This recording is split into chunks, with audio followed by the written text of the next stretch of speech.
Hello everyone, welcome to my new blog. সবাইকে জানাই আমার নতুন ব্লগের স্বাগতম। আমি আবারও চলে এসেছি আপনাদের সাথে একটি নতুন রেসিপি নিয়ে। কচু দিয়ে পোয়া মাছ। শীতকালীন সবজির মধ্যে কচু আমাদের কম বেশি সবারই খুব প্রিয়। আমি আপনাদের সাথে শেয়ার করব আমি কিভাবে পোয়া মাছ দিয়ে কচু রান্না করি। আমি আগে থেকে মাছকে ভালোভাবে ধুয়ে কিছু লবণ ও কিছু হলুদ গুঁড়ো দিয়ে কিছুক্ষণ ম্যারিনেট করে রাখলাম। একটা পাত্র বসিয়ে তার মধ্যে আমি পরিমাণ মতো তেল দিয়ে মাছকে এপিঠ ওপিঠ ভালোভাবে ভেজে তুলে নিলাম।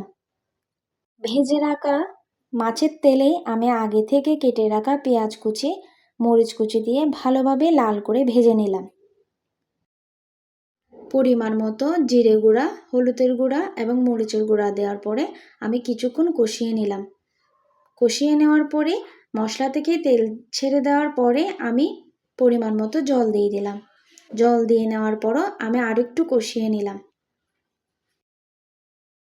ভালোভাবে কষিয়ে নেওয়ার পরে আমি আগে থেকে সিদ্ধ করে রাখা কচুকে মশলাতে দিয়ে দিলাম। দিয়ে দেওয়ার পরে আমি আরও কিছুক্ষণ ভালোভাবে নেড়ে চেড়ে কচুকেও ভালোভাবে সেদ্ধ করে নিব। ওই সিদ্ধ করে রাখা কচুতে আমি পরিমাণ মতো জল দিয়ে আরও কিছুক্ষণ ফোটাতে দিব। কচুটা ভালোভাবে সিদ্ধ হয়ে এলে ভেজে রাখা মাছগুলোকে আমি একটা একটা করে দিয়ে দিব। দিয়ে দেওয়ার পরে আমি মাছগুলোকে আরও কিছুক্ষণ সেদ্ধ হতে দিব। সেদ্ধ হওয়ার পরে আমি কিছু ধনেপাতা দিয়ে রান্নাটা নামিয়ে নিব।